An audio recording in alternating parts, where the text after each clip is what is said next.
Okay. Okay, Pramod sir, Okay. namaste. Yes, sir, start. Okay, Pramod sir. Yes, sir, start now. Okay. Good evening to everybody. On behalf of Philosophy family, I extend a hearty welcome to all the scholars and teachers of philosophy of our country and abroad to be associated with this Sunday webinar. Uh, I also extend my hearty welcome to all the senior professors of our country and abroad to be associated with this beautiful webinar. Friends, today we have a very beautiful session. The theme is human nature, the perspective of religion and philosophy. And we have invited Professor Hamidulla Marazi, a eminent professor of our country, who has already contributed many webinars on different occasions. We extend our hearty pranam to Professor Maraji for accepting our invitation to be the speaker of today's webinar. And you all are very acquainted with the academic pursuits of Professor Hamidullah Maraji. You know, Professor Hamidullah Maraji is the professor and head Department of Religious Studies. You know that Professor Maraji has taught in different universities. He has taught JNU, Kashmir University, and Central University for more about 30 years, for the 3 decades. And he has many interest. He has interest in and he has a specialization in comparative religions, Islam, and interreligious dialogues, Islamization of philosophy, epistemology, religious disciplines, and many more fundamental aspects of philosophy. And Professor Maraji has already written more than 40 books for the cause of philosophical reflection and religious understanding. Professor Maraji has visited more than 100 universities for academic causes in our country and abroad. He is associated with many academic forums and religious forums. He is the academic convener of different councils of our country and abroad. He is associated with World Fellowship of Interreligious Council and International Center for Religion, and many things that is not possible to reflect on all the things. And he is associated with different countries in delivering the philosophical reflections on different religions. So today, his topic is human nature, the perspective of religion and philosophy. I welcome Professor Hamidullah Maraji, and I also welcome Professor Pramod Kumar Das, the admin, the host, and the convener of philosophy family. I extend my welcome to Professor K. Rao, the regular moderator of philosophy family. With this, I also extend my welcome to all the senior professors and scholars to be associated with this webinar.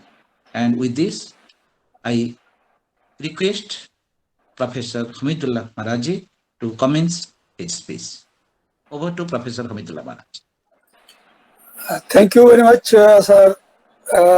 First of all, I extend my warm regards to Professor Das, Professor Krishnamurthy,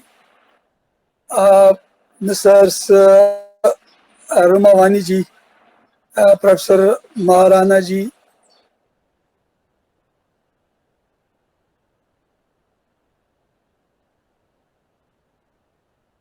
scholars, professors, and participants. this is really a very great occasion for us to meet again and to discuss a very important subject, human nature, in the perspective of philosophy and religion. I had been very much interested in this subject from my childhood, and I had written one article also on the subject long back, which was published in my book, Islamic Ideology. But after I just chose this topic for the deliberation today, I went through some more books on the subject and tried to find some more details on the subject. First of all, I will be trying to discuss the concept of nature, human nature, in light of philosophy, how dictionaries have mentioned about it, and to have a comprehensive outlook about human nature, because this subject of human nature has been the subject of discussion from Plato onwards till Marx, and in science, in philosophy, in religion, in poetry, everywhere this subject is being discussed widely. So we know that this subject has great impact on all our thinking and understanding about everything we are doing in this world. And all the philosophers have developed their theories about human nature. And there have been many, views about human nature. Some are positive views, others are negative, and such type of things are there. Our conceptions of human nature affect everything and every aspect of our lives, from child rearing to politics to morality to the arts. Yet many fear that scientific discoveries about innate patterns of thinking and feeling may be used to justify inequality, to subvert social change, and to dissolve personal responsibility. In The Blank State, Steven Pinker explores the idea of human nature and its moral, emotional, political, and other colorings. He shows how many intellectuals have denied the existence of human nature, and instead they have just held three dogmas. There are some people who deny the very existence of human nature, and then they present different views instead of human nature, and then they want to just show that there is no such thing which can be called as human nature as such. So in this whole scenario, we can see how they have mentioned about human nature and what they say about non-existence of human nature, and instead of human nature, what are the theories they are propounding or they are proposing. So this is interesting in this way, and let me tell you from Plato to Marx, and then even there have been other philosophers and thinkers who have talked about human nature. There are also discussions about the subject in religions of the world, as I mentioned already, and religions have also laid much emphasis on human nature. So we know that Plato has said that there are not two persons who have equal natures, rather they are different in their talents and in their dispositions and their natural tendencies.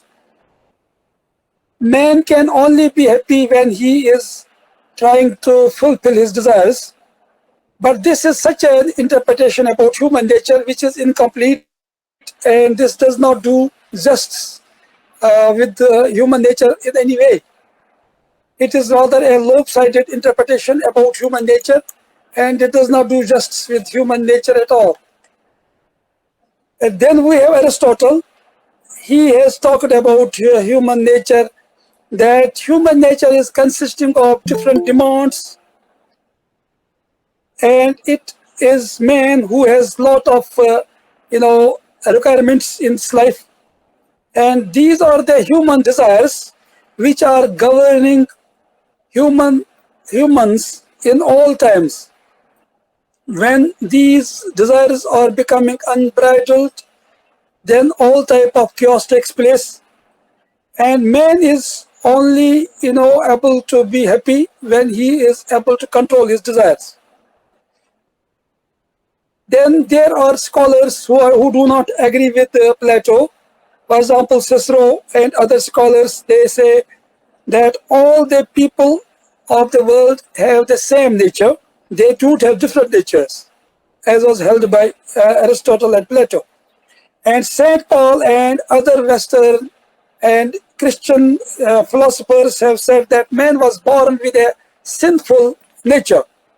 And they say that whosoever has come as prophet to this world, they had brought, of course, a moral code of conduct, but man was not able to follow that moral code of conduct because of his sinfulness of his nature.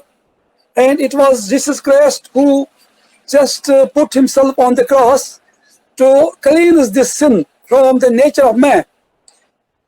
And there are philosophers and there are scholars like Dante. He says that basically man's nature is based on materialistic tendencies, and he has desire for wealth and material, well-being. Machiavelli says that human nature is always inclined towards, evil, and he says that man always tries to get security, respect, and wealth, and this is the purpose of man's life. Hobbes says that when there were no social bonds and before the state of nature, people were totally ignorant about the concept of evil and evil and good, and there was no other way in order to just control man. But after entering into this social contract, there were some laws which were enacted. In the same way, we have Castellan. He says that man was from very beginning wicked, and he was utterly vicious. Gentle Hooker says that whatever is with man, that is his argument, his thought, and his experience, and there is no other way and which we can say that he has any nature apart from these. And man is accepting things on the basis of his thought, his experience, or his argumentation.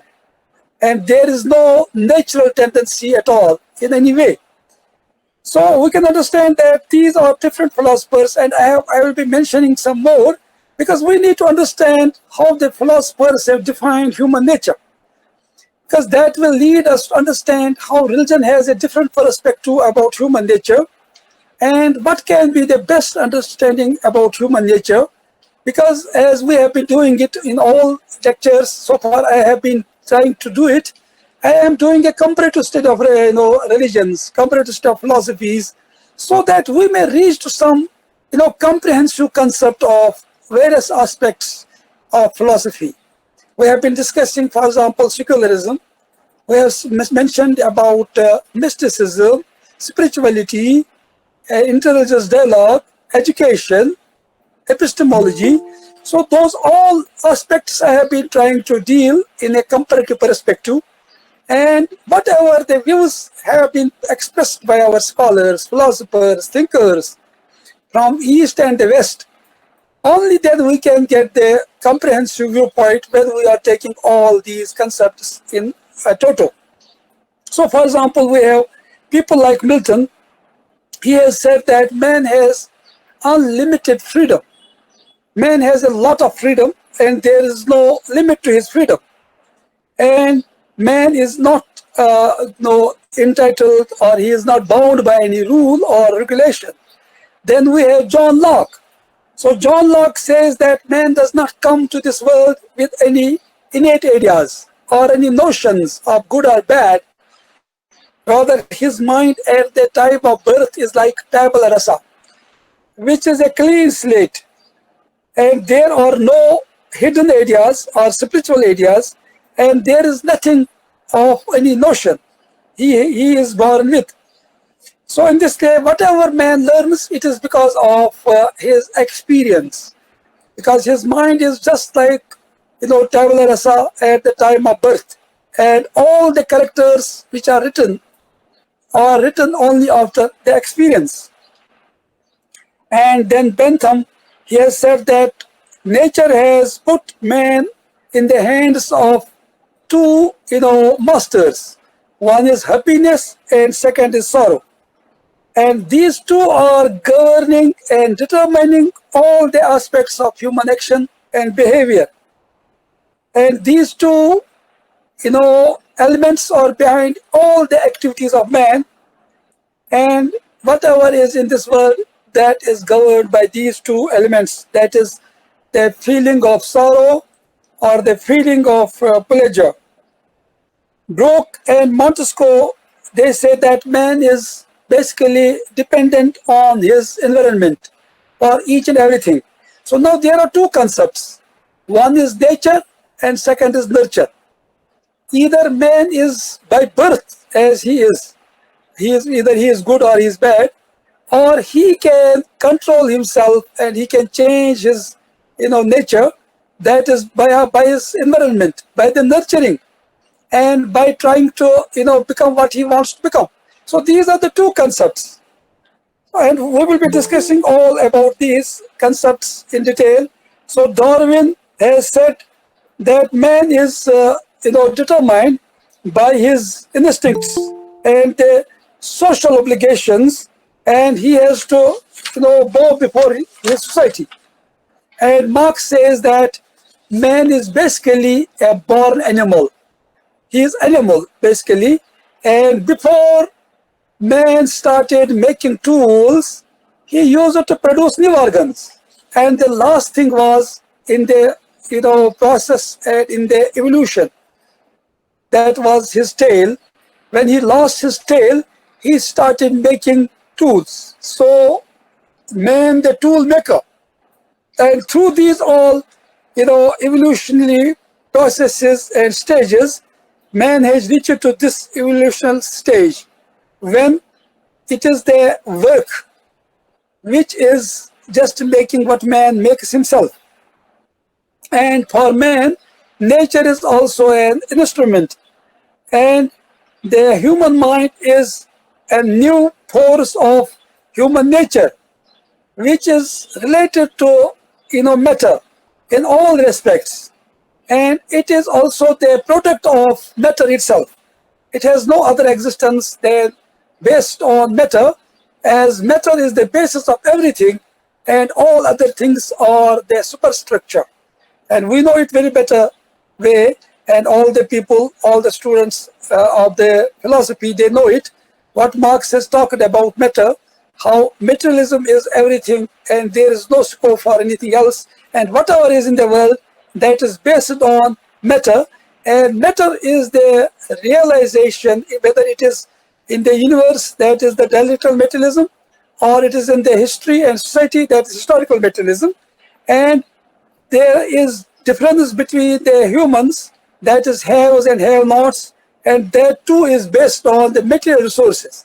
One group has control on the human resources or the material resources, those are the haves, and another group is deprived, those are the have-nots.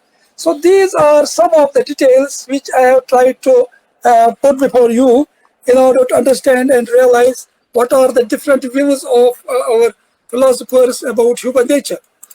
And I have just tried to discuss other views about Plato, and then starting from Plato, and he had taken these views from Socrates, and then going to Aristotle, and then Hobbes and modern Western thinkers. I have discussed all these views, and I hope that we'll be able to discuss all these views in detail in further lectures as well. But before that, I would like to, if there are some questions or there are some queries from the speaker, from the listeners, that will be better so that we can engage them also in the discussion.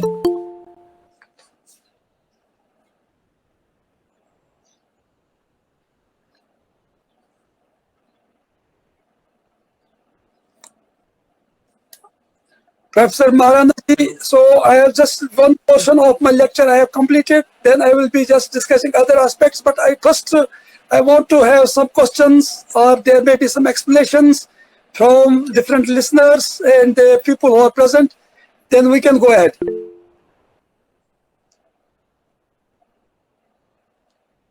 Okay, thanks so much, sir, for your very beautiful lecture and beautiful lecture. But it is very thought-provoking, and you have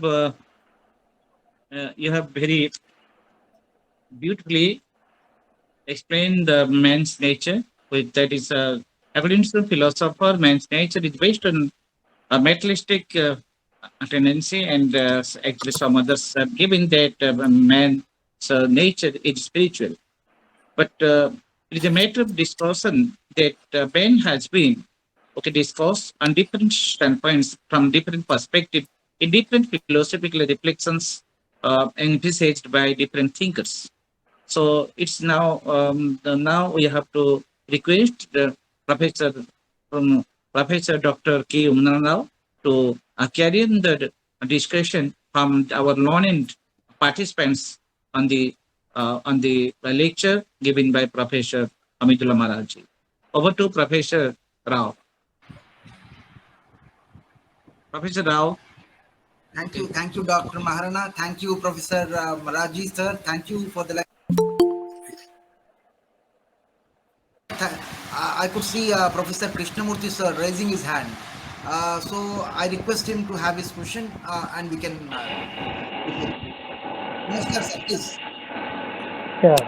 Good evening, Professor Marazi ji. Namaste and pranam to all. My clarification is, how do you differ in your perspective of human nature? Not properly audible, sir. Not properly audible.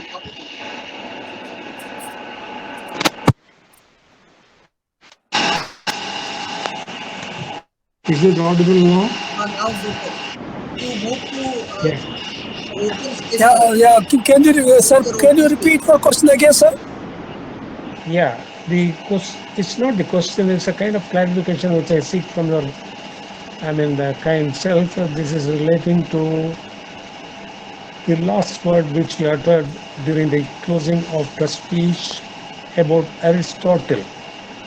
How do you differ from the Nicomachean ethics of Aristotle with that of the perspective of human nature of your own self as well as from the scriptures? Yeah. There had been a little bit departure after Machiavelli because so far as Plato, Aristotle, and the students of Socrates were concerned, they were believing that there are, innate areas, and there is something which is already man is given a nature, which is fixed nature. But later on, Machiavellian and other such type of thinkers and philosophers, they have said, no, there is nothing fixed in this way. They have challenged this fixed notion of nature.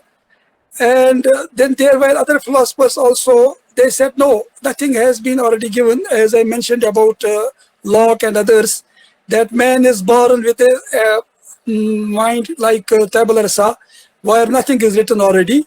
And there is nothing innate in this. Rather, everything is based on experience. And afterwards, Bentham and others, they have also given their views that something else than the fixed nature is there.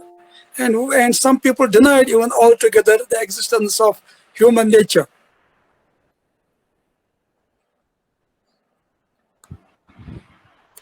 Thank you, Professor Marazi. Well, the same question has been reflected in the chat box by Meenakshi Sethi Madam.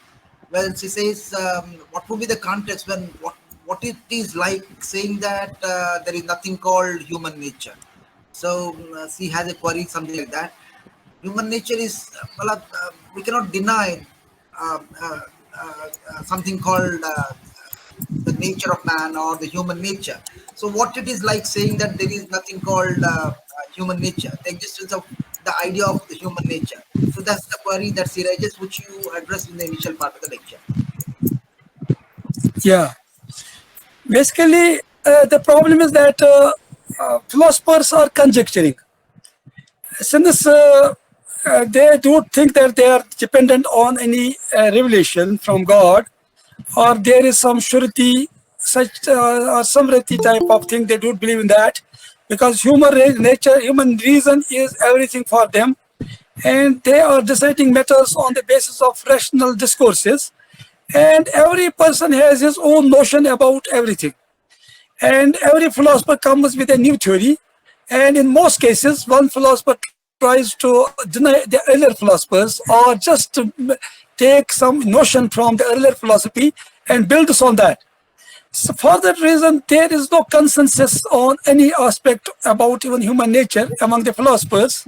There are schools of philosophy which are just having similar views, but still there are a lot of divergence here and there. And for example, after coming of the Rousseau and others, they have changed totally the concept of nature, about human nature, and they have given different views. And I will be discussing those all aspects later on, and also what scientists have said. And after coming of Darwin, everything has changed from the nature to the nurture. And some new theories have come to fore, and which have challenged all the notions of human nature which were existing before Darwin. And in modern times also there are different type of views. I have mentioned about and others, Pinker and others. They have also mentioned about those theories. And then we will also take some issues which have been discussed by the scientists about human nature. And then we will finally go to the religious aspect of nature. And then we will also discuss what is the notion about human nature in the Semitic religions. Especially we can take up Christianity and Judaism and Islam. Then also something of then we will discuss also other religions, Hinduism, Buddhism, Jainism, because these things are very important. We have to discuss everything in a comprehensive and a comparative manner, so that we are able to reach to some consensus. Otherwise, there are a lot of plethora of theories have been just mentioned by people about human nature even, and there is no consensus where we can reach and what can be the I should say valid interpretation. Although it is very difficult to reach to some valid interpretation, as has been mentioned by Descartes, there is not even a single proposition on which all the philosophers agree. People don't agree on many things, and rather they agree to disagree on various issues. And that is the problem with philosophy. But in religion, sometimes we have very categorical notions about all these matters, which we will discuss later on. So in this way, there have been these divergences in the views of philosophers about human nature even, as I mentioned. Thank you so much, sir. Well, so there is no general consensus on nature of human nature, the notion of human nature. As even Ravani, Mr. Madam also writes in the chat box, as the human mind differs or varies, so also the human nature varies. So that's the point that he raises. Well, in the meantime, we have with us Professor Pramodma Das. He has got something to say. Please, Professor Das. Yes. Professor Marazi spoke only 10 to 15 minutes. Very briefly, Sir, please, he. your volume. Okay. Is it okay now? Yes, sir, Yeah, audible. you're clear. Professor Maharaji spoke only 10 to 15 minutes, and he gave a very beautiful introduction to his talk by saying that human nature has two characteristics. One is determining characteristics, and the other is the freedom. That human nature is determined by many things, and human nature has a free pursuit of transformation. These two things are reflected in his talk. So now the problem is, if we think of a determining factor, then the very religion is also a determining factor. We are determined by our religion also. If we speak of the freedom aspect, then there is no restraint of any philosophy, any ism, any religion, because man is absolutely free, and mind is also a tabula rasa. Man can go in the man can have a free pursuit of thinking, and that is the transformation that man can transform day by day. So out of these two possibilities, I shall ask Professor Maharaji what actually you want to say. What Plato said that human nature is distinct. Aristotle said something, some other philosophers also they speak about human nature. Basically, there are two views. One is human nature is determined, and the other is human nature is absolutely free. What is your view, sir? What should be the human nature? Because if we think of determining factor, the very religion, philosophy, these are also determining factors. We are determined by our religion also. So, what is the perspective of religion when we speak about human nature?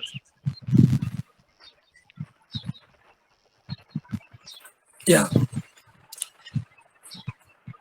So far as human nature is concerned, definitely we are governed by our religions as well. But so far as philosophy is concerned, especially modern philosophy, where religion has been already banished from all spheres of life. So philosophers wanted to develop a new theory about everything, even about human nature, where religion was not the determining factor. In our part of the world, that's Oriental world, India and Indian subcontinent, and even China and Buddhist civilization and other civilizations, and some parts of the Christian world as well, where religion is also having a very important role. But so far as the era of atheism was concerned, when man wanted to just believe more in the reason than on revelation or on religion or on divinity, so at that time man wanted to develop his own theories about everything, including nature. So in this way, they were not very much careful about what religion says about nature, and then they tried to give their own interpretation about religion and even about religion, what to say about human nature. And then they tried to give scientific explanation about religion and human nature. And then they did not accept the notions which were presented by religion about human nature. In this way, all men who are atheists or who do believe in religion or who are agnostics, they have not similar notions about human nature as have been entertained by the people who believe in religion or who believe in divinity or God or any ethical code of conduct. So in this way, we have to differentiate between these two type of people. One group is who is religiously very much oriented, and second group, they have denounced religion, and after Renaissance especially, and after the Enlightenment, they have tried to say that remove all the things so that man is able to be free. As has been said by Dostoevsky, if we remove God from the universe, everything will be permissible for a man. As same thing has been mentioned also by Nietzsche and others. So in this way, we have to just differentiate between these two, phases of history. In one phase where when religion was very dominant, and there are many countries where religion is very dominant, as I mentioned about Oriental world, especially Indian subcontinent. And but so far as Western world is concerned, where many people are atheists who have denounced their religion, they have tried to develop their own concept about human nature and about everything else. So we have to differentiate between these two, ways of thinking about human nature. Thank you so much, sir. Very good response. As I could see, because you have divided man, rather taken man. If man goes by the idea of revelation and faith, then he is on the religious path, and if man takes recourse to reason, then he is on a philosophical path. So he's okay. So these are the two paths, and we are sacrificing religion. So we are on the philosophical path, taking the tool of reason in order to find out what exactly is man's nature. So if you take to it goes to revelation, we are determined, as Professor Das said. But if we go by a philosophical path, so we have a process of adjusting ourselves to the nature in which we are born by taking the instrument of thinking and reasoning. So that is the very good response that I could see. Thank you so much, sir, for the response. But We have with us Professor yes, Rajit Ghosh, sir. yes, Yes, sir, please. yes, Professor Das. Yes, but You are not hello, audible, sir. if Hello. hello, sir, 1 minute, Ranjit, sir, 1 minute. Yes, yes, Professor Das. Yes, if we shall prefer religion to the religious aspect, even there is also a problem because religion is based upon some logical assumptions, logical theories, and that also in that way also man varies from another man, because I can justify something from my point of view, and therefore we are discussing about Plato, Aristotle, and others, because they are saying something by their own regions. So how can you say that by region we can give a definite definition about human nature? It's a very, very, very good question and very difficult question also, indeed. Because As because Professor, because Plato is not Aristotle, Aristotle is yeah, not yeah, Marx. There are yeah, yeah. they differ by regions. Yeah, very, very interesting question and very difficult question also. The problem is that, there have been phases of history, as we know. For example, as has been said by many people, that this age is the era of atheism, when apart from religion, science has become more important. And as has been said by some people, that secularism means triumph of reason over faith. Now, faith has been not the determining factor about deciding about what is good and what is bad, what is nature, what is morality, what is ethics, what is even, the concepts of God and what is not a concept of God, and even what is religion, what is the origin of religion. So these questions have been raised by scientists after abandoning religion in the actual, in that literal term, I can say. But so far as Aristotle and other philosophers were concerned, they had some notions where there was a possibility of something of supernatural or metaphysical in nature. But after the elimination of metaphysics by the hands of the logical positivists, when they said that we need verifiability for everything and we have to eliminate metaphysics.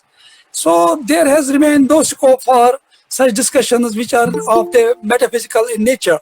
And when they said that metaphysics is news from nowhere, I am just talking about the Western tradition of philosophy in most cases, and in some cases, existentialists. There were existentialists who believed in God, who believed in religion, and there have been existentialists who did not believe in God, who did not believe in religion, who did not believe in the divinity, like Sartre and others. So, in this way, my point was basically that although Aristotle and we can see the Greek school of thought, there have been the notions of human nature which are innate in many ways, and even in case of Descartes, although he has talked about ghost and machine concept as has been said by Carlyle later on, but still there had been some notion of divinity. But so far as modern philosophers are concerned, biologists are concerned, and after Darwin, all the concepts of that innateness of nature, human nature, have been challenged. And a new definition has taken place, that is, environment has become more important. That is nature against nurture against nature. So we can nurture things. And there is no nature as such, according to these philosophers, and some of them have denounced even nature. And we have mentioned about that. So this was basically my point, that they have just interpreted things in their own way after abandoning their religious notions of religion, and they have developed different theories in wake of modern scientific and philosophical explanations about all different aspects of existence and meaning. Over to Ranjit sir. Ranjit sir, please. Okay, okay. Thank you, sir. So what I could see is, as is one's mind, so is his personality as a human being. So mind is central. So reason is central, and there is every scope that man gets transformed. There is what Professor Maraji is trying to say is nurturing. There is every scope for nurturing. Okay, so with nurture, man elevates. There is a scope to elevate. So whatever may be the case, so we are sacrificing religion and we are taking the course of reason, and that's what's philosophy. And so there is every possibility the mind is evolving. So that is the point that we are much concerned about, and that defines my nature. As is my mind, so is my personality. So that is the point that Professor Maraji probably wants to say. As is my mind, so is my personality. So it depends. So also I could see from Sravani Misra, madam, writing in the chat box that we may be in the same social group, but the people differ. Or even same person may have a different mental state at different point of time. So that defines the personality in the context and the situation. So we cannot ascribe a fixed definition to what human being is. A man at one state may be very good, but in a context, he may behave in a different manner. So we have to attach context along with reason. So in order to define human nature, but that is again a very complex also sort of thing. And to define really what exactly is human nature is really very confusing and very it's a broad concept which nobody can define precisely. So we can have to take human nature by the aspect of reason, thinking of reason of man changes, or with time it may evolve, and with situations it may also change. So that is what I could see from the position taken by Professor Marazi. Well, thank you. I don't know whether I could go with what Professor Maraji sir is saying. Well, thank you so much. Well, we have with us Ranjit Ghosh sir. Well, welcome. I welcome him for his observations and questions. Professor Ranjit Ghosh sir, please sir. Thank you, Dr. Rao.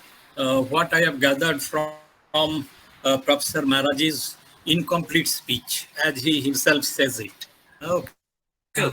So, to me, there are different perspectives of human nature. There are sociological perspective. There are many other perspectives, but he has chosen religious and philosophical perspective of human nature. Now, you see, human being is the components of human being can be defined, can be described from his body, soul, and spirit. Okay, body, soul, and spirit, and these three are the ultimate constituents of the human nature.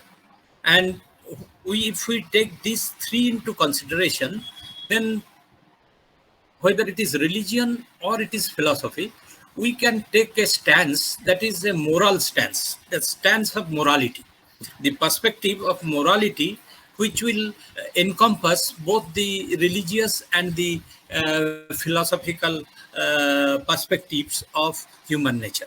Because as cursorily it has been referred, but I find that both these philosophical and religious perspectives of human nature is based on the idea of self-transformation. And that self-transformation is a moral concept. And that is why morality comes in between religion and philosophy to define human nature. This is my point of view and my observation. What Professor Marazi will say, we'll listen to him. Thank you. It is very interesting. If I am allowed to just respond to very great insights of Professor Ranjit Ghosh, so I would like to mention that no doubt we are talking about moral terms, but when we are talking in the context of modern Western philosophy, where they have eliminated even metaphysics, what to say ethics, we have to take things in total, because what is my intention? I want to give several talks on the subject. So from the atheistic point of view about human nature, then the theistic point of view, then Aristotelian, and then Plato's view, and Socrates and others. And then what was the Hobbes, what were the views of Hobbes, Rousseau, and Montesquieu and others. Because this was just an introduction which I made, as you said rightly. But here I am worried about this point that there have been philosophers in the West who have said that if God is removed from the universe, everything will be permissible for an individual. As I mentioned about Nietzsche and Dostoevsky also. So point is that they have eliminated metaphysics, they have eliminated ethics, they have eliminated everything else. And then they started to define humans. And then there was no scope for any divinity or morality at all. For example, when we are seeing from Marxian point of view, what type of ethics is that? You know that. Haves and have-nots. And then the basis and the superstructure.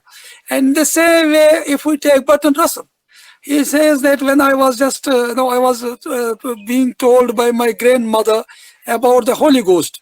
But then I had a dream, and in the dream I was devoured by the Holy Ghost. Next day I was freed from all the ghosts. He talks in my mental development. So in this way, Bertrand Russell, and then Beyond Good and Evil of Nietzsche. So there is no concept of morality at all in this way. And then good is that which Bentham and others, what they have said about morality. This is pleasure and this is sorrow, and this sorrow, these are the governing forces for human beings. And hedonism and utilitarianism, maximum pleasure of an individual, that is good, and maximum misery of an individual, that's bad. In the same way, utilitarianism, maximum pleasure of the maximum number of the people. So pleasure becomes the source of everything, every law, every morality, every aspect, rather than any ethical values which are eternal in nature, as we believe in religion. But in the Western context, it is very difficult. In modern Western context, especially philosophers from this logical positivists, atheistic philosophers and others. So there is no scope for such type of notions at all, where we can just say that they're psyche. For example, we were given concept of mind and body by Descartes. But later on, people said this is just like a ghost in a machine, as has been said by Carlyle. So what type of concept of the substance is? This is only basically matter, and it seems mind seems a ghost in a machine. And then later on, we find that there is no scope for any such type of psyche at even. There was soul, concept of soul was dispensed with later on, and it was considered that there is mind. Then mind was also dispensed with. Then there was brain. Then brain was also dispensed with, and they said that is nervous system. And when a man dies, it is the breakdown of nervous system and nothing else. No soul is there, no psyche is there. But psyche they have taken in a different meaning in the biological sense. So in this way, they have denied all the metaphysical notions which relate us to God or divinity or any morality, where there is everything is which man thinks and what his brain or his whatever you may call it, and even they have dispensed with the terms like brain and mind, all these terms. So in this way, we have been put in a very mosaic circumstances and situation. And if we just go by those philosophies, then there is no scope for any moral teaching or any ethical code. But we have our own codes of conduct which we will discuss. We have to present an alternative to these understand these modes of understanding, and that is the role of the Oriental philosophers, and especially the Indian subcontinent philosophers. We have to present the alternative to that mode of thinking, where there is no possibility of human nature which is composing of soul, body, and psyche or mind, whatever you said rightly, sir. So this was my concern, that we have to see in the totality, and also in the Western context and the Eastern context and the religious context, philosophical context, and also for scientific context. But sociological context is also there. Professor Marazi, is it not better to hold a very optimistic view of human nature rather than holding the views of, you say, the Nietzsche and others, the nihilistic and pessimistic view of human nature? Because you see, both religion and philosophy, they demand a type of optimistic view about human nature, and which is an emergent view. And that emergent view which Aurobindo Ghosh has mentioned, emerging, that we are all emerging personalities. That means our personality is always is in a process of transformation. So I think that will be more acceptable view of human nature from the standpoint of both religion and philosophy. You're right. Basically, I want to develop that viewpoint basically. But first I want to say what are the other views about human nature. Basically, we are leading towards that. We are heading to that notion. What can be the acceptable, optimistic concept of human nature? But given the modern philosophical thought, it does not emerge from there. So what can be the alternatives? So we can search for this notion of human nature from religions, from our own traditions, and then we can come out with a comprehensive and optimistic theory about human nature, which can hold some hope for future, as you said rightly. So that is, but first of all, we have to understand what is the present scenario so far as philosophical notions about human nature are concerned. Unless and until we are able to dismantle this notion of human nature, which has been presented by the scholars of the West, in most cases, some atheists and theists as well. So we will not be able to, present our own views from the religious point of view, because we are just, as has been said by Kant, we are just criticizing reason in order to pave way for faith. So that is my point basically. Whatever you said, you are right. We have to come out with some theory which is very much optimistic in nature, and which is also very much comprehensive, and which is also giving hope to humans so that we can live a better life in this world, and we can consider ourselves very much responsible, accountable, individuals, rather than unbridled like animals. So that is basically my notion as well. That's also my intention. But just I wanted to start the discussion and initiate this discussion so that curiosities are raised in our minds and we are becoming interested in the subject so that we can take it seriously. That is basically my intention as well. Thank you very much. Thank you. Thank you, Professor Maraji, for your very good response. But one thing that comes to my mind right now, the greatest crisis and the greatest paradox that we are facing today is we call ourselves human beings, but today we openly declare that we don't know our own nature. We call ourselves human beings, but we don't know our own nature. We have failed to realize ourselves. This is the great crisis that we are passing through. And we as philosophers need to do something so there is a clarity on what we are. Who am I? That is the greatest crisis we are passing through. Since I have not understood myself, there is no point that I have understood the other. So this is the crisis that human society is passing through. And this is a great challenge to all of us as thinkers, as philosophers. Thank you so much, sir. So this is one point that I need to raise because we have not understood ourselves. So that is the great mistake or say great lacuna that is lying with us. So that's why we say we are human beings, but we have not understood our own nature. So it's a great crisis. I say it's a moral crisis too.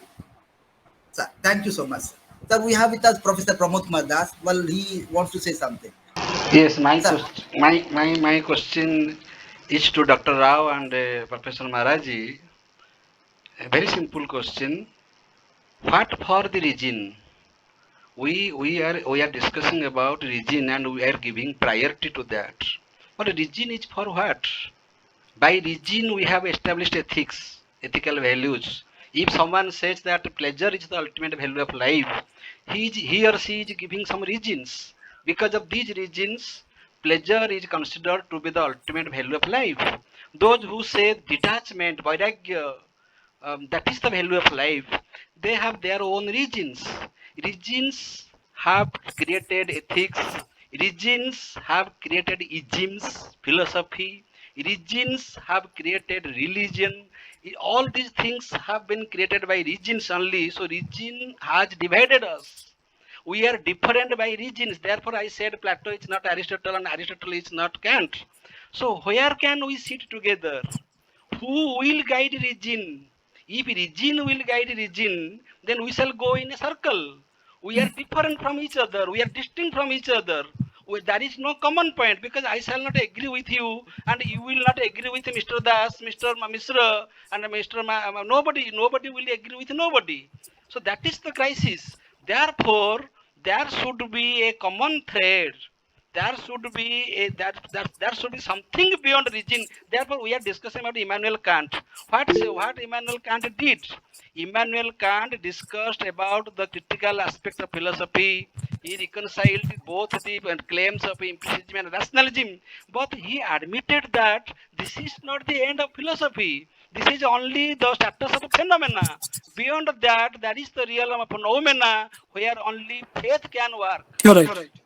Region fails there. So beyond region has a ladder, region has a limit where we can take the help of argument only, logical argument. Suppose we shall take region in the logical sense, it is totally useful for the pragmatic perspective. Because so far as the rules are concerned, it is mathematical. That means it is formal. If we take region to the account, it is only formal. But we are criticizing that human nature should not be formal. Human nature should not be deterministic. Human nature should have a free pursuit. So region cannot make us have a free pursuit because we have to go beyond the boundary of region. If I am claiming something, it is only because of my region. And if you claim something, I am giving an example. So the best advocate will win in the court, even if he advocates for the criminal. That does not mean that promotes our value system. So the best advocate who takes more money from his client, and he has the best argumentative power, and he wins in the court, but he is the advocate of the criminal who has really murdered the person. But the advocate who failed to argue, but he could not defend the innocent person. So regime, I say, I shall go with the Professor Ranjit Ghosh sir, that we should have regime and emotion both. Regime is blind, and regime is blind without love and affection, without, because what for regime? Because we are discussing about self-transformation, we are discussing about peace and harmony, we are discussing about integrity. How can it be established without love and affection? Sometimes we have to go beyond regime, we have to compromise with regime, because regime is the outcome of our our our mindset. But mind, the level of mind, as Dr. Rao also said, we have to question our real identity. Our identity is not the state of mind. Beyond mind, there is intellect. Beyond intellect, there is spirit. That means consciousness. We also belong to that. We belong to different levels of consciousness. Therefore, we are different personalities. Their regime will not work. You're right, sir. Yes, I don't react. Yeah. I am very much emotional. I am giving just my observation. I agree. Yeah. You're right. Basically, that is my point also in a sense. I just wanted to show how far is our reason incapable to tell us everything about everything. If we make reason as the sole judge, then there'll be problems. As you said rightly, that one reason will cut another reason, and then we'll be just in the vicious circle. We will reach to no conclusion at all. But it has happened in philosophy. We have been left with postmodernism when there is absurdity. But reason could not tell us about what should be the moral values. Reason is just an instrument. It is not the goal. It is not the destiny. Reason has to be subservient to something more noble and more sublime than reason itself. So I am reminded about Ghazali here. He says there are 4 sources of knowledge. One is sense perception. But there are several aspects of the things which we cannot understand only through sense perception. Then the reason comes and it tells us about many other things. For example, we are seeing sun, which seems very small, but reason tells us it is bigger than our earth. And even the reason has some limitations. Then comes intuition, but intuition has also some limitation. Then comes revelation. So there have to be more than one source of knowledge. That is in sense perception, reason, intuition, and revelation. So revelation comes in the realm of religion. But so far as reason is concerned, it comes in the realm of philosophy in most cases. But when we are combining religion and philosophy and science, then sense perception, reason, and mysticism also, then we can combine 4 things. One is sense perception, second is reason, third is intuition, and fourth is revelation. And that will be the complete picture of everything about human nature as well.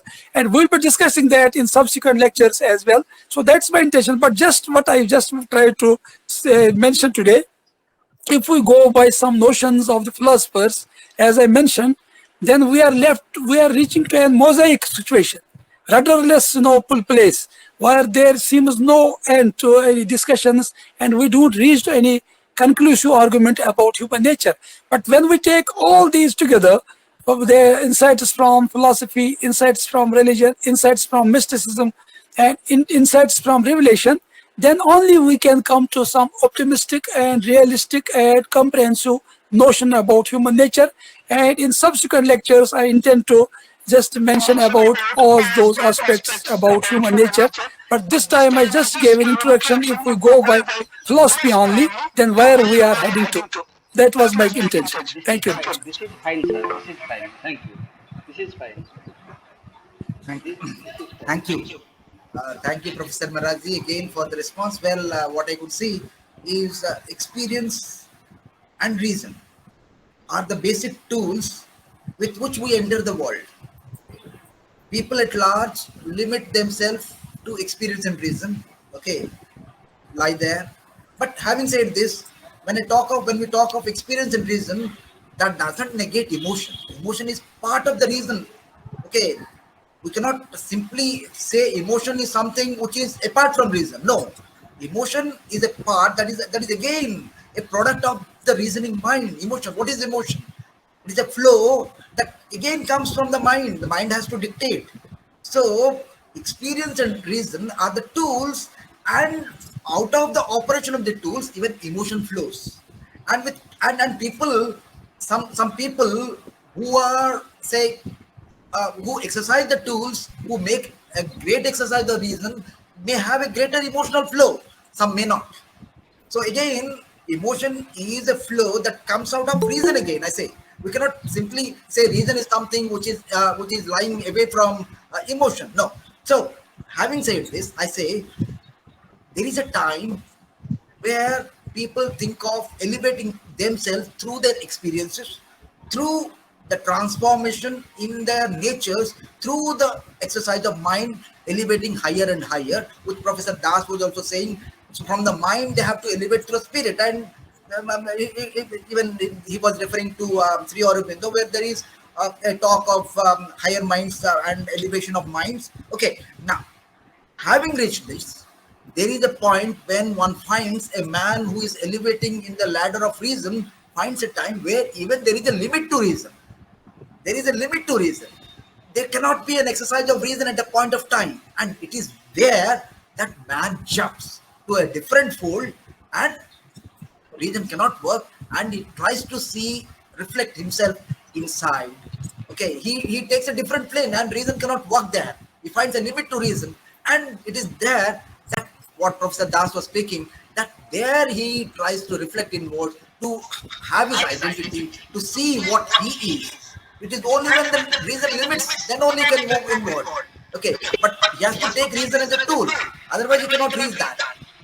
Any talk of mind, overmind, supermind is not possible without the mind. It is the tool. And there is a limit to that. And then there is a flow inward to realize what you are, to realize what is your own true nature. Without this basic tool, without eliminating reason altogether, talking of emotion, what can be emotion without, I say you are emotional. How do I say? Because of reason. So reason is a tool. We cannot simply negate that. So that is my submission. Sir, one sentence. Yeah, you're right. There's one more explanation. Apart from reason and sense perception, there's intuition, and apart from intuition, there is revelation. There are not only two sources of knowledge, that is sense perception, that's experience and reason, but also intuition, which can be different from reason in many ways. And there are some explanations of reason that it is the elevation of reason itself, intuition. Yes, sir. But there are several things where it is independent of reason. And we have several things. For example, Buddha had the intuition. And then, even in case of other philosophers and poets, they have intuition. As Iqbal has said, "Guzar ja akl se aage ki ye noor, charage raah manzil nahi hai." So there is beyond reason, there is some realm of knowledge that is known as intuition. And beyond intuition, there is another source of knowledge that is known as revelation. So in this way, we have to see these different sources of knowledge. And when we take these together, then we can come out with a comprehensive definition of human nature and other aspects of human life. Sir, I shall speak only one Thank you. sentence. Only one sentence I shall speak. Understanding the limit, understanding the limit of reason and emotion is the true human nature. If you are really a human being, then you should know, and that is the best knowledge, that is the highest knowledge, that you should understand the limits of reason and emotion. I don't advocate emotion at the cost of reason. I just deny the supremacy of reason, the ultimacy of reason, where emotion is totally negated. Therefore, Immanuel Kant, who is a critical philosopher, he has also not negated emotion, love, affection. He has given it the practical reason. So the point is, if you are only based, you live your life by mathematical reasons, logical reasons, this is the premises and this is the conclusion, then your life is just like an empty chamber. Nothing will happen because and everybody will have their own chamber to argue. I have my own chamber, I have some reasons, I am an advocate and you are also an advocate. Therefore, there are many philosophers and they don't agree to each other. So we are talking about the real life situation. In the real life situation, we are guided by, as Professor Ranjit Ghosh sir said, we are guided by the three faculties, cognitive, cognitive and affective. We have cognitive aspect, but cognitive aspect is not the total aspect of human life. Jnana yoga is not the only aspect of human life. You should have to do karma, and jnana and karma are useless without having your bhakti or the sense of devotion. Nothing will happen. So my point is understanding of the limitation of our knowledge, of our reason, of our emotion. That is the true understanding of human life. If we lack that, we lack all. This is my submission. And Roma madam will speak something. She has raised her hand. Assalamu alaikum, Professor Saab, and Walaikum salam. namaskar to all other participants. As you all are acquainted with my thought processes, I speak with utter belief, and when we are talking about reason, religions, philosophies, sciences, everything has a limit. But there is one thing which is common in human nature all over the universe. One thing in common in human nature, which is limitless, and that is desire. So I believe every human being born wherever has this spark of desire. And I don't say it just because I have felt it or believed it, but I go to the source of it. When Adam was created, Adam, the man, was created, Mano, whatever we say, and then came his Eve, Hawa, and what happened? She was born with desire. That is why she wanted to eat the apple. Desire has no limits. Now, desire in human beings, we as human beings have categorized it into pleasure, possessions, power. Our desires, therefore, in these three channels, will always be moving. The very fact that Professor Marazi spoke about, that even philosophers will develop their philosophies under two channels. Either they hold on to the philosophy of one philosopher and build on it, or they negate it. But at the source of it, what is it? It is desire to either outdo the other philosopher or maybe counter him. So I would feel that when we talk about the perspective of religion and philosophy, we have to begin to think that man's nature, basic nature of desire, is limitless. Now, the only thing we can do, as Professor Das was saying, that moralities and ethics, they come through our religion and our practices, and also nurturing, the word used by Professor Marazi.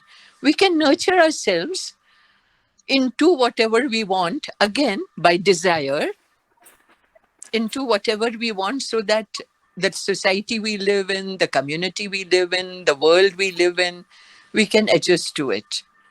And therefore, I think my understanding of today's lecture, I've just concluded that I would continue to believe that every human existing on this earth has desire. That desire could be anything. And the philosophies and the religions of the world, or whatever, development, science, even technology. It is only to help us, and actually we are developing because of those desire, that basic desire. Otherwise, why would we want to move on? For example, if I have a notebook where I'm writing with, or I had a slate where I was writing with a chalk, why did I want to have a notebook to write with a pencil or a ballpoint or a pen or whatever onwards? It's the desire to progress. So, the progress in, or in pleasure, or in possessions, or in power. Uh, I'm sorry, I think I might begin to sound like I'm philosophizing now, desire. But thank you very much, Professor Marazi. You've opened up a very different kind of discussion. Thank And you. thank you, Ranjit sir and Dr. Rao and all the other members who have, given their beautiful inputs. And Professor Das, of course, we keep communicating, I think, even telepathically.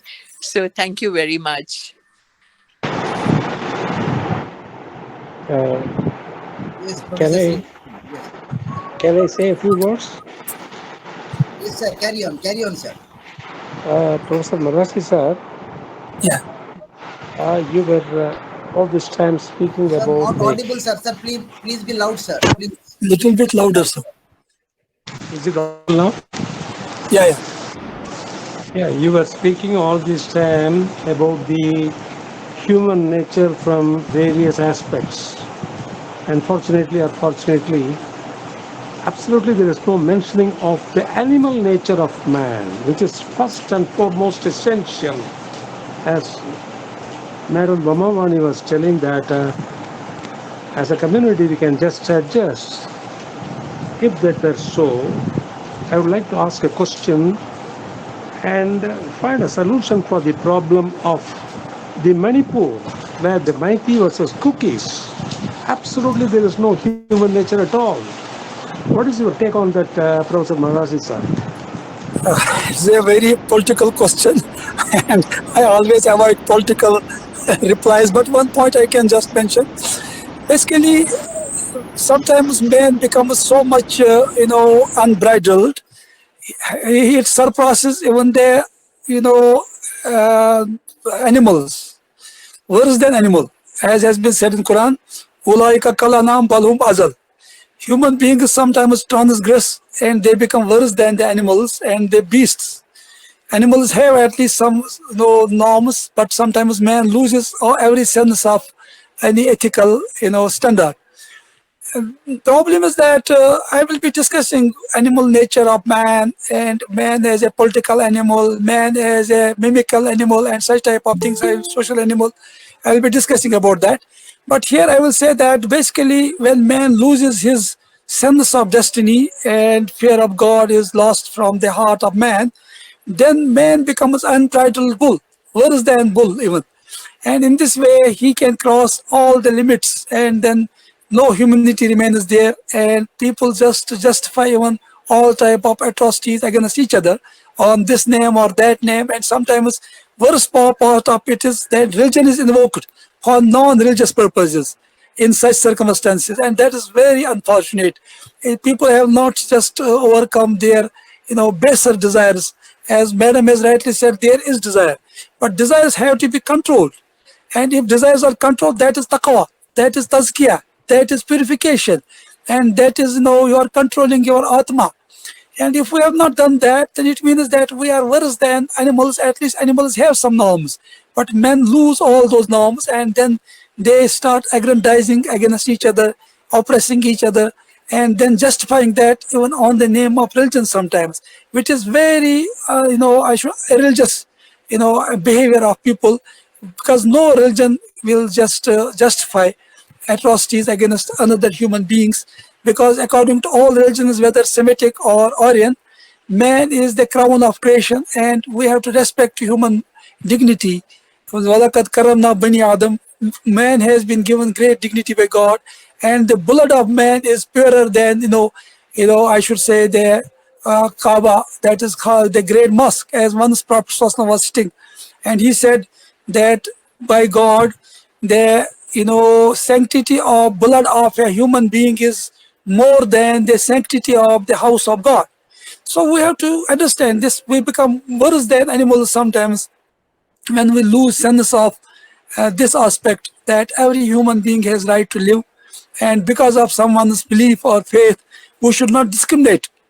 Rather, we should respect differences, and we should try to regard others as equal as ourselves. So that is very unfortunate part sometimes on the name of religion. Even people are using such type of violence against each other, and then there too, that is being justified on the name of religion, which I believe as a student of comparative religions of all the religions of the world, that this is the most non-religious aspect of religion, and it has nothing to do with the actual spirit of religion. So that is my take on the subject.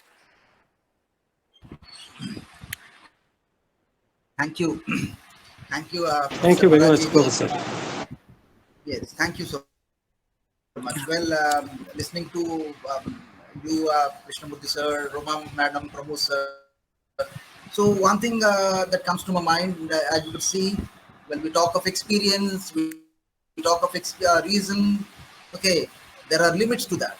Okay, so even Roma madam talked of limits everywhere. Okay, so we all are limited, and what is common to all of us is the limitless within. Is the limitless, and she has called it as the desire. I'm not sure whether that is the desire, the limitless spark, in which we are all common, but we have not realized. Okay, limitless spark, in which we are all common, but we have not realized, is the common feature of your human nature, but we have not realized. But to say that is the desire, I am a bit confused. I'm not sure. But if you talk of the human nature, okay, so we are actually spirits. We are actually spirits. Okay, so if last time I have said one thing which I wish to repeat again here too. Gaur Gopal Das, in his book Life's Amazing Secrets, has said, we are not human beings. I say, we are not human beings with spiritual experiences. Rather, we are spiritual beings with human experiences. We are not human beings. Please mark, please. We are not human beings with spiritual experiences. Rather, we are spiritual beings with human experiences. So this is the take that we can have from the book Life's Amazing Secrets. And we have not realized this. And I was saying this again in the course of one lecture, one webinar. Somebody has asked Sri Aurobindo, are you God? He replied, yes, I am. And I have realized that you too are God. But the problem is you have not realized that. So that is the problem that we have. So we have not realized the spark within that Roma madam was talking about, the limitless spark. We have not realized. That's why we are not able to know if I am asked, who am I? I'm not able to answer because I have not understood the real spark within. So that is the problem of that lies in defining human nature. Okay, so this is my understanding. I don't know where people differ, and this is the position where we elevate. We realize we go by reason, we define the limits of reason, we exercise reason, and at the same time exercise that there are limits to reason. At the same time, we come to a realization, we come to a point through reason again. I say where we have to spread ourselves inward to know a true understanding that we are spirits, we are not human beings. If I go by the book Life's Amazing Secrets, as it says, we are spiritual beings. We are not human beings with spiritual experiences. Rather, we are spiritual beings with human experiences. So this is my understanding. Well, Prabhu sir wants to say something. Dr. Professor Rao, Das. when Roma Madam spoke about desire, human desire, Sir, not audible. Sir, not audible. yes. When Roma Madam spoke about human desires, I think she wants to say that we are not satisfied with all the desires for the finites only because we have an we have a desire for the infinite. we all have that, and that desire is the common desire. We all have the desire for the infinite. Therefore, we are never satisfied with all the desires of the finite. We are not satisfied with the latest technology. We are not satisfied with the latest science. We are not satisfied even with our own philosophy. Suppose I have some philosophy today. Tomorrow like Wittgenstein. Wittgenstein changed his philosophy. Mind changes, philosophy changes. So so the desire of today will be changed tomorrow. So we are never man is such, but animals are satisfied. But only the human being is the only human being who is never satiated by his desires for the finite, only because he has a desire for the infinite. And what leads to that? Region cannot lead to that. Only region cannot lead to that. So here we have to combine region with other aspects of human life. Here we have to combine philosophy with religion and science also. So that is how we can have a better attempt to fulfill that desire for the infinite, and we are all marching towards that. Sri Aurobindo has said this, and Professor Marazi also is very humble to say that he is supposed to speak that in the next talks about the Oriental philosophy, that philosophy has focused on this orientation, that how can we transform from the finite desires to the desire for the infinite. I think Roma Madam spoke human desire in this light. Thank you. Thank you, thank you, Professor Das. Well explained. Well, so human beings are in a process. Okay, desire is never ending, which Professor Maraji said. Okay, one desire is satisfied, there is a need for immediately a need for another desire arises. Now, in the process of the limited desires, the desires which are of a limited nature, if a stage comes, okay, there is a desire, but that desire does not generate further desire. Okay, there is a desire, but that desire does not generate further desire. Brilliant, That means very that is good. the infinite desire, and we are one, and that is realization. I have a desire, I'm happy with the desire is okay fulfilled. Another desire got into my mind. So these are all finite desires. So in the process of moving with the finite desires, if a stage comes when the desire itself, okay, does not generate any further desire. So that is the point which Roma Madam was citing it, and that is the state where there is no generation of further desires, and that is the state where we have touched with the infinite. Maybe I may be wrong, but that is the sequence with which we have to go in. Okay, because there is no question of generation of further desires. So you have become okay. There is a total calm. There is no more reason. So that is the state which of the limitless spark which Roma Madam was speaking of. Maybe I may be wrong, but that is the state which maybe Roma Madam might be citing here. Thank you so much, Dr. Rao, sir. Sri Aurobindo has said that the next generation will be the generation of consciousness. So a time will come when all human beings having different religious denominations, having all differences, shall sit together. Shall sit together, even if they have their own regions, even if they have their own religions, even if they have their own differences. That time is coming. Thank you, sir. Thank you all. You're right. And that should be the objective of our all deliberations, that despite having different religious notions, philosophies, cultures as well, we should be able to sit together Very and try nice, to very sort nice. out the differences Very rather nice. and search for the similarities rather than the differences. Sir, today's talk is really brilliant because it opens the door for discussion. Yeah. Thank you, sir. Welcome. Sir, so do we conclude here with vote Sir. of thanks? Yes, no, Professor Das, thank you. Well, just make a call, because if somebody might be wanting to say something, we should not avoid that. If somebody is interested to raise some question, they are welcome, they are invited, and we had a very beautiful discussion. If somebody wants to add something or say something, may suggest something or raise a suggestion, or have a query, they are welcome, and I'll wait for half a minute. Okay. Well, somebody, yes, sir. Welcome, sir. Please, sir. Please, somebody has raised the hand. Yes, sir. Please, sir. Yes, sir. Continue, sir. Please continue. Assalamualaikum warahmatullahi wabarakatuh. Walaikum salam wa rahmatullah. I am Abu Ali. I like Professor Hamidullah very much.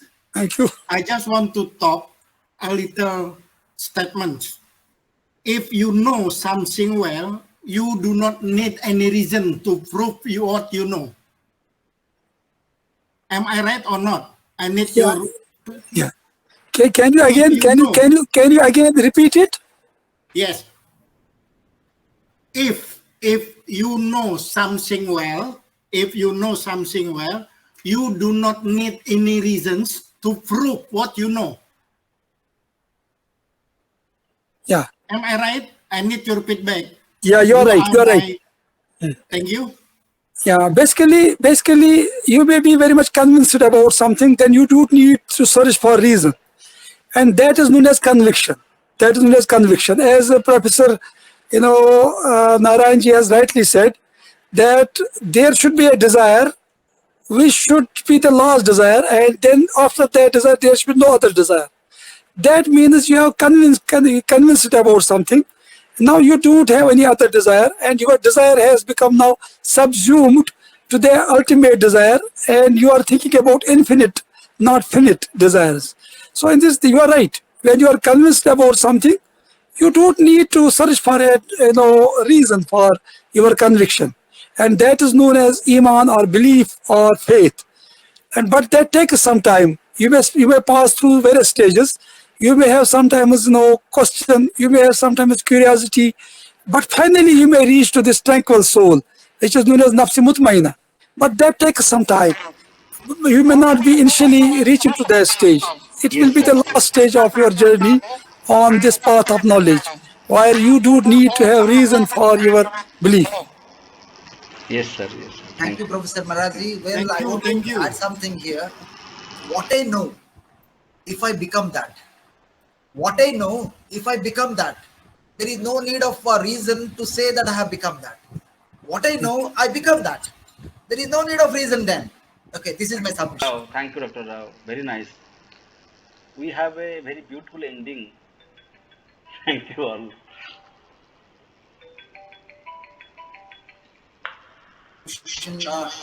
Well, I don't find anybody having a question or a suggestion. I would just like to inform you that Mr. Obo Ali is from Indonesia. He is a very good scholar and very inquisitive mind. Thank you. So we welcome him. We should invite him to deliver a talk in this forum, if he agrees. Hello. Sir, you are invited. You are invited to this group to deliver a talk on the area of interest. If you can spare some time for us, we'll be very happy, and the people around will be very happy. But the only thing is, we need your consent, and I hope Professor Maraji is with you, and he will definitely help you out to find a connectivity with our group. Yes. Thank you. Okay. So I don't find anybody having a question or a suggestion. Well, let us move to our coordinator. Well, he has a question or something like that. Okay, let us move to Dr. Maharana for his own observation and proposing a formal vote of thanks, because I don't find anybody other having any question. Okay.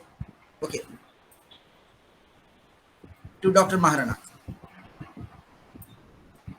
Are you there, sir? Dr. Maharana. Okay. Thanks so much, Dr. Rao. Till now, we are listening to the responses made by our learning participants and the talk of Professor Maraji. And I am honored to have gratitude to all the scholars. So today, Professor Maraji was intended to give a comprehensive view on the nature of man from the standpoint of philosophy and from the standpoint of religion. And he also gave a very beautiful lecture within a short time. But at last, he admitted and explored that it is not possible to give a conclusive statement or conclusive view on the nature of human or human being or that is human nature. And you all know that the nature of man has been discussed by different religions and philosophy.